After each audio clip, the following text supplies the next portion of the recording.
Tamal is saying, Dean, at time of COVID fall, did market context was saying that trade facilitation is getting poorer.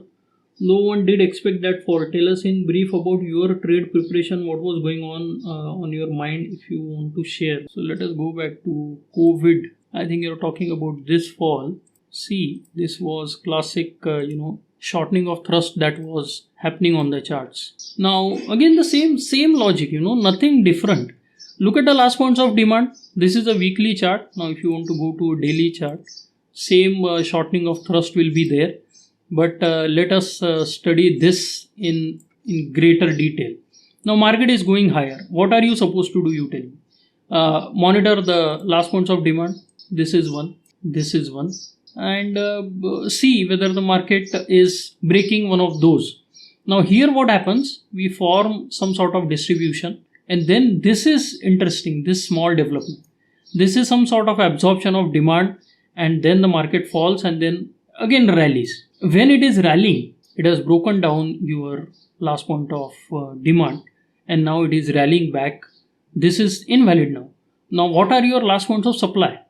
There is this one and there is this one. So it goes above that, it goes in the vicinity of this one, starts rejecting back up. Now the trend has turned down.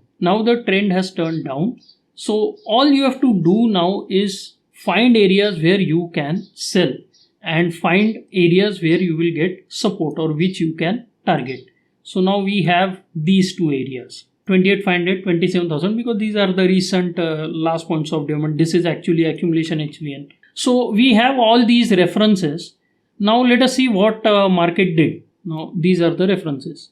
So this was broken earlier, then it went back up, got resisted, came back down.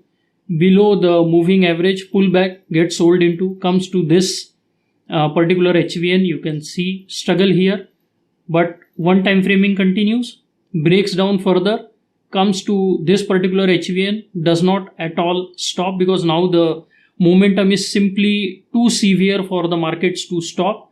And then it just continues to move down, and it moves down and falls even further. And if you look at a weekly chart and see where it finally stopped, so again you will find some sort of HVN that held the price. So this was the struggle area, then it went down, formed a micro HVN here, and then went back up. So it came and stopped here. Below that you have this is the HVN, and that is from, what is this, April 16, 2016.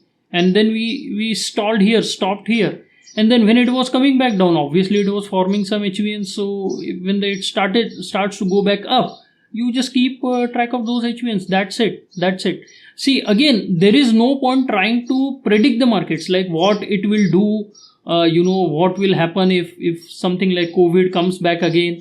No, don't go for all these kinds of things. Just stay in the present. Keep monitoring the markets, right? So now if I look at this, you can see there is this one, there is this one, there is this one, there is this one. This is a little bit bigger. Now we still have that shortening of thrust is going on. In fact, you keep monitoring this. This is our last point of demand for the time being. This small HVN is there, which is holding. Okay, so if it breaks, okay, it comes, struggles here a little, goes below this, all right, takes out this swing low, so that all the traditional trend followers also understand that, okay, the trend has changed, and then it goes back up. Now you have maybe this HVN, you have this HVN. So let us see where it goes and reverses. If it goes here and reverse, okay, just keep an eye out for all these references, and then at appropriate references where the risk is low, go ahead and establish your trades. These will be targeted. This small micro balance is there, then we have this bigger accumulation HVN. And if it is not satisfied with this, is too big a fall actually. We are killing the markets here. We can again, hope for these swing lows. We can hope for these lower HVNs. I mean, there are so many visual references that can give you very, very clear indication. But when the market is here, all right, when the market is let's say it is trading here in this zone, or even here, if you ask me, did you know that it is going to fall this much? No, I had no idea. And I don't want to have an idea. Like, what is the fun in that? There is no challenge. There is no excitement. It's if you know everything, you feel that you will only enjoy the money. You won't. And that is the reason why no one knows basically. But if you are patient enough and if you are monitoring the markets correctly, you will find important references. You will observe the behavior of the auction at those references, and then you will take an informed decision based on how much risk you are taking, how much risk you can take about what to do with the subsequent fallout that is going to happen. So don't try to predict things, but keep an eye out, because if you look at this, it can keep going higher and higher, but it can also fall. It can fall like this. It can fall like this. It can go to 50%. So what will you do then? So you really don't know whether this is going to happen or we are just continuing our upward journey forever. You really don't know. No one knew when the COVID was going on. No one knew here whether we are just, this is just a pullback and we are going to go higher, or we are going to do this. No one knew when this day developed, but it did happen. So just focus on the references, and that is what will actually help you in the long run. Nothing else.